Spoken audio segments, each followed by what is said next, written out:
नमस्कार सभी को। ये हमारे कुछ ग्रंथ बचे हुए थे जो हम कर रहे थे हिंदी साहित्य के प्रमुख इतिहास ग्रंथ व उनके ग्रंथकार। कुछ तो हो गए थे और थोड़े बाकी थे जो हमने इस वीडियो में डाले हैं। ये थोड़े हैं और इसके साथ हम जो भी नामकरण किया गया है हिंदी के विभिन्न कालों का, उनके बारे में भी क्या क्या पढ़ेंगे कि किन्होंने कौन सा नाम दिया है। तो चलिए शुरू करते हैं आज का वीडियो। हिंदी साहित्य और संवेदना का विकास 1986 ईस्वी। ये है डॉक्टर रामस्वरूप चतुर्वेदी जी का। ये काफ़ी इम्पॉर्टेंट ग्रंथ है और यहाँ से भी यूजीसी नेट में क्वेश्चन बनते हैं। हिंदी वीर काव्य 1954 ईस्वी, डॉक्टर टीकम सिंह तोमर का। चैतन्य संप्रदाय और उसका साहित्य 1968 के लगभग, प्रभुदयाल मित्तल का। खड़ी बोली हिंदी साहित्य का इतिहास, ब्रजरतन दास का। आधुनिक हिंदी साहित्य का विकास, यह है डॉक्टर श्री कृष्ण लाल का। आधुनिक हिंदी साहित्य 1850, डॉक्टर लक्ष्मी सागर वार्ष्णेय का। राजस्थानी साहित्य की रूपरेखा, डॉक्टर मोतीलाल मेनारिया। मोतीलाल मेनारिया जी ने जो लिखे ना सारे राजस्थानी साहित्य पर ही लिखे हैं। 3 ग्रंथ आगे, 2 कल की वीडियो में थे और एक ये आज की वीडियो में। ये ग्रंथ भी राजस्थानी साहित्य पर ही है। हिंदी साहित्य का आलोचनात्मक इतिहास 1938 ईस्वी। ये है डॉक्टर रामकुमार वर्मा का। यह अधूरा ग्रंथ माना जाता है, वैसे ये क्या पूरा नहीं है। हिंदी साहित्य का सरल इतिहास, डॉक्टर विश्वनाथ त्रिपाठी। हिंदी साहित्य का वृहत इतिहास 1961 ईस्वी, नागरी प्रचारणी सभा। हिंदी साहित्य का दूसरा इतिहास बच्चन सिंह का है 1996 ईस्वी। ये भी काफ़ी इम्पॉर्टेंट ग्रंथ है। यहाँ से भी यूजीसी नेट में बहुत से क्वेश्चंस बनते हैं। हिंदी भाषा और साहित्य का विकास 1931 ईस्वी, अयोध्या सिंह उपाध्याय हरिऔध। तो ये थे हमारे कुछ ग्रंथ जो बचे हुए थे और आगे हम इसके साथ ही नामकरण देखते हैं। जैसे कि आपको पता ही है कि हमारे हिंदी साहित्य के इतिहास को मुख्यतः 4 कालों में बांटा जाता है और उन चारों कालों के जो नाम हैं वो अलग अलग आचार्यों ने, अलग अलग विद्वानों ने, या कह सकते हैं हम अलग अलग लेखकों ने अलग अलग माने हैं।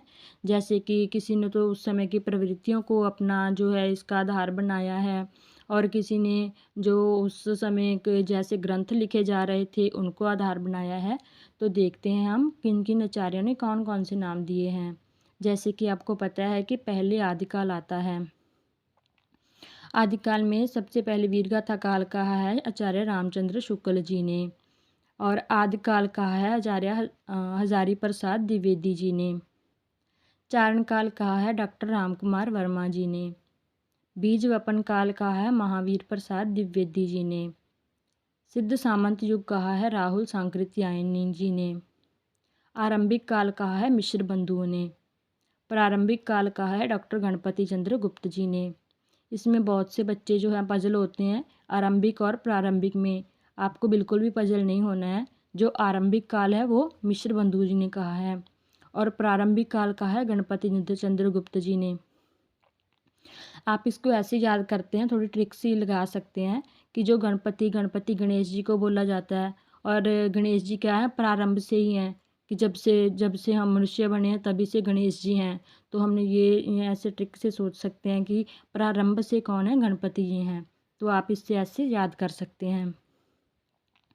यहाँ से क्वेश्चन ज़रूर बनता है, कई बार इसको मैच करने से आ जाता है और कई बार वैसे पूछ लिया जाता है कि कौन सी किन्होंने ये कहा है। तो हमने इसको ध्यान में रखना है। आगे है भक्ति काल। भक्ति काल में माध्यमिक काल कहा है मिश्र बंधुओं ने और भक्ति काल कहा है आचार्य रामचंद्र शुक्ल, डॉक्टर रामकुमार वर्मा और हजारी प्रसाद द्विवेदी जी ने। पूर्व मध्य काल का है डॉक्टर गणपति चंद्र गुप्त जी ने। आगे है रीतिकाल। रीतिकाल को अलंकृत काल कहा है मिश्र बंधुओं ने और रीतिकाल और कहा है आचार्य रामचंद्र शुक्ल, डॉक्टर रामकुमार वर्मा और हजारी प्रसाद द्विवेदी जी ने। इन तीनों ने ही भक्तिकाल को भक्तिकाल माना है और रीतिकाल को रीतिकाल कहा है। श्रृंगार काल विश्वनाथ त्रिपाठी। इसको हम ऐसे याद कर सकते हैं कि जो विश्व में है, विश्व में श्रृंगार तो हर कोई करता है, तो इससे हम याद कर सकते हैं। आगे है कलाकाल। कलाकाल कहा है डॉक्टर भागीरथ मिश्र जी ने। आगे क्या है हमारा आधुनिक काल। आधुनिक काल को वर्तमान काल कहा है मिश्र बंधुओं ने। और गद्य काल कहा है आचार्य रामचंद्र शुक्ल जी ने। आधुनिक काल कहा है आचार्य हजारी प्रसाद द्विवेदी जी ने। तो ये थे हमारी आज की वीडियो। इसमें था कि इसमें हमने देखा कि कौन कौन से इतिहास ग्रंथ लिखे गए हैं और कब कब लिखे गए हैं, और विभिन्न आचार्यों ने कौन कौन से काल को क्या क्या नाम दिया है। तो आप अच्छे से लर्न कर लीजिएगा और समय बिल्कुल भी बर्बाद मत कीजिएगा। अच्छे से अपना तैयारी कीजिए। वीडियो अच्छी लगी तो लाइक, कमेंट और शेयर ज़रूर करना। Thank you.